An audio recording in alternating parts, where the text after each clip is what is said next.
दोस्तों, सबको सादर वंदन करता हूं, सादर नमन करता हूं। प्रदीप कुमार सिंह का एक बार फिर से आप लोगों को प्रणाम करता हूं। मित्रों, आप जो देख रहे हैं कि सुसाइड मतलब आत्महत्या, यानी खुद को जान से मार लेने की जो प्रवृत्ति है, ये मनुष्य के अंदर दिन पर दिन बढ़ती ही जा रही है। आज मैं उसके 4 कारण बताऊंगा कि आत्महत्याएं क्यों होती हैं। अभी जैसे आप हेडिंग देख रहे हैं कि आत्महत्या के 4 मुख्य कारण, आत्महत्या के 4 ही कारण हैं, जिसमें से सबसे मुख्य कारण है प्रेम प्रसंग।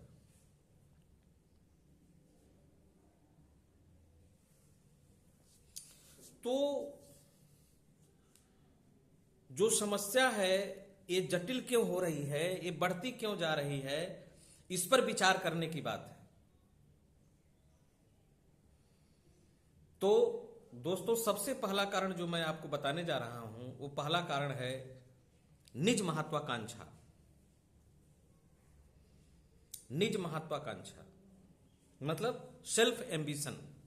सेल्फ एम्बिशन मतलब जैसे मैं अपने अंदर एक कोई चीज पा लिया कि मैं आईएएस बनूंगा और कुछ नहीं बना, मैं बहुत बड़ा डीएम बनूंगा, नहीं बन पाया, छोटा नौकरी पा गया, या मेरे हाई स्कूल में मार्क्स जो है कि 90 नंबर आएंगे, मान लो 80 आ गया। जो भी आप इच्छाएं पालते हो, वह इच्छा जो है पूरी जब नहीं होती, उससे थोड़ा बहुत कम हो जाता है, तो उसमें आदमी फांसी पर लटक जाता है, यानी सुसाइड कर लेता है। किसी भी कारण से सुसाइड कर ले। सुसाइड के बहुत से उपाय हैं। जैसे आप देखते हो कि जब हाई स्कूल का रिजल्ट निकलता है तो कितने बच्चे मरते हैं।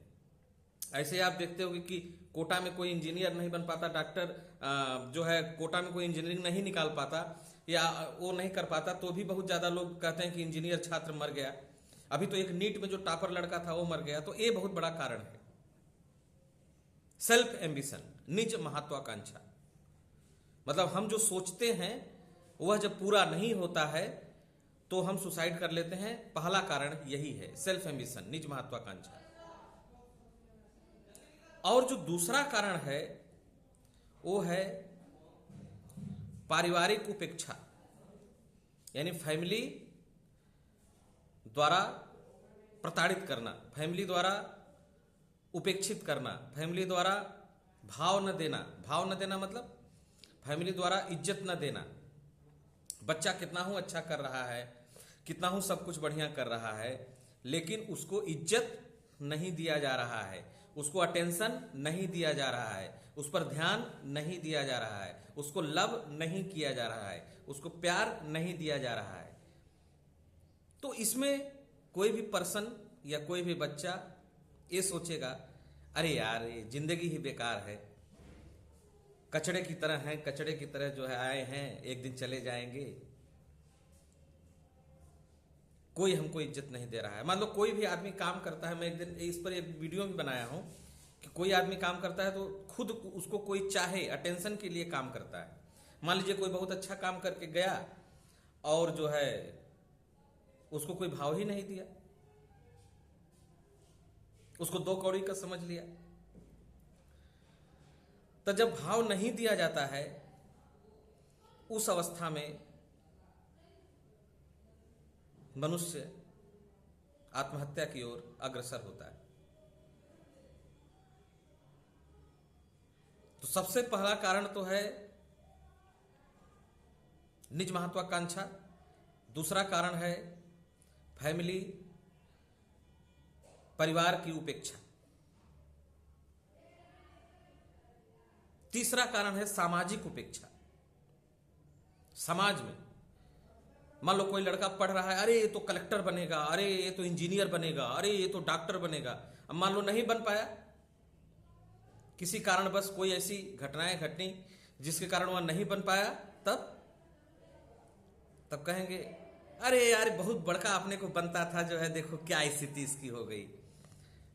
या तो लोग मजा भी लेते हैं, जैसे कहीं कहीं घूमने जाओ गांव में, क्या भैया क्या कर रहे हैं आप? पढ़ाई कर रहे हैं? पढ़ाइया कंप्लीट भइल? कोनो फार्म भरले रहला? नौकरिया उकरिया मिलल? नौकरिया उकरिया मिलल कि ना ये भैया? अब वो बेचारा शर्मिंदगी महसूस करता है। कहीं मार्केट में गया साइकिल लेके, अरे क्या हाल चाल है, आप तो इलाहाबाद तैयारी कर रहे थे, कोई नौकरी उकरी मिली कि नहीं मिली?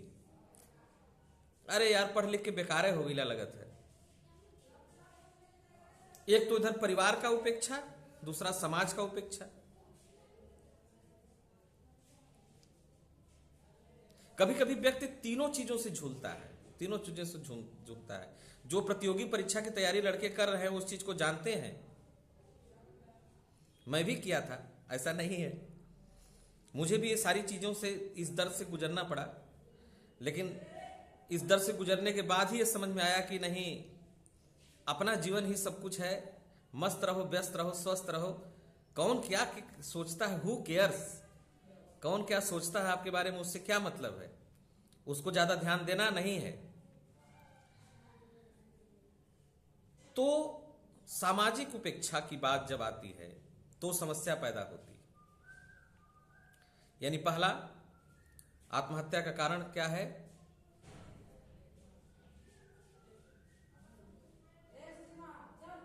आत्महत्या का कारण है निज महत्वाकांक्षा, दूसरा है पारिवारिक उपेक्षा, तीसरा है सामाजिक उपेक्षा। जब समाज से आदमी प्रताड़ित होने लगता है तो भी उसको समस्या होती है। और चौथा और सबसे बड़ा कारण है, चौथा जो सबसे बड़ा मुख्य कारण है वो है प्रेम प्रसंग। देखिए दोस्तों, आदमी भी एक जीव की तरह है। जैसे कुत्ता जवान होता है, शेर जवान होता है, वैसे आदमी भी जैसे जैसे जवान होता जाता है वैसे वैसे प्रकृति उसको सम्मोहित करती है विपरीत लिंगी आकर्षण की ओर। वह विपरीत लिंगी आकर्षण की ओर जाता है। प्रकृति को रिप्रोडक्शन चूंकि बढ़ाना है, पैदावार बढ़ाना है, तो विपरीत लिंगी आकर्षण की ओर खींचता है। और मनुष्य को इस चीज में सबसे ज्यादा मजा आता है शारीरिक रूप से। तो जब मजा आता है, अगर ये सोचो कि अगर मैथुन क्रिया, संभोग क्रिया अगर खराब रहे, मतलब मजा न आए, तो कौन इसकी ओर जाएगा? तो प्रकृति एक ऐसा सम्मोहित करती है नर नारी के बीच में कि उसमें बहुत मजा आए, तभी जाकर वह जो है रिप्रोडक्शन कर पाएगा नया। जो ही रिप्रोडक्शन किया, पैदावार किया, तो ही सारा कुछ, सारा मजा सजा में बदल गई। नहीं तो देखिए, शादी के पहले लोग बहुत उमंग में रहते हैं, जब शादी हो जाती है तो उसके बाद जो है सब बेकार हो जाता है। तो ये प्रकृति सम्मोहित करती है कि आओ और रिप्रोडक्शन बढ़ाओ। उसी में एक शादी एक समझौता है, शादी भी एक समझौता है इसी के आधार पर कि अगर कामुक ऊर्जा कहीं पर इधर उधर भटक के, तो ये एक माध्यम रहे जिससे हम अपनी कामुक ऊर्जा को निकाल सकें और अपने सामाजिक जीवन को अच्छे से बरकरार कर सकें। लेकिन आजकल जो ही बच्चे युवा हो रहे हैं, 16 साल, 17 साल, 18 साल, त्यों ही वो प्रेम प्रसंग के चक्कर में पड़ रहे हैं और इतना ही अधिक फिजिकल आकर्षण की ओर बढ़ रहे हैं कि अगर उनको वो नहीं मिल रहा है तो या तो खुद मार दे रहे हैं किसी को, या तो मर जा रहे हैं। यानी हत्या भी और आत्महत्या भी दोनों कारण है। प्रेम प्रसंग सबसे बड़ा कारण है सुसाइड का। यानी एक दूसरे के लिए जान देने वाली जो प्रवृत्ति है कभी कभी सही भी हो जाती है। तो इसमें बहुत बड़ा एक जाल है। तो 4 कारण आपको बताया, निज महत्वाकांक्षा, पारिवारिक उपेक्षा, सामाजिक उपेक्षा और सबसे बड़ा कारण प्रेम प्रसंग। देख ही रहे हैं आप अपने आसपास क्या हो रहा है। तो सभी मित्रों को सादर नमन करता हूं, सादर वंदन करता हूं।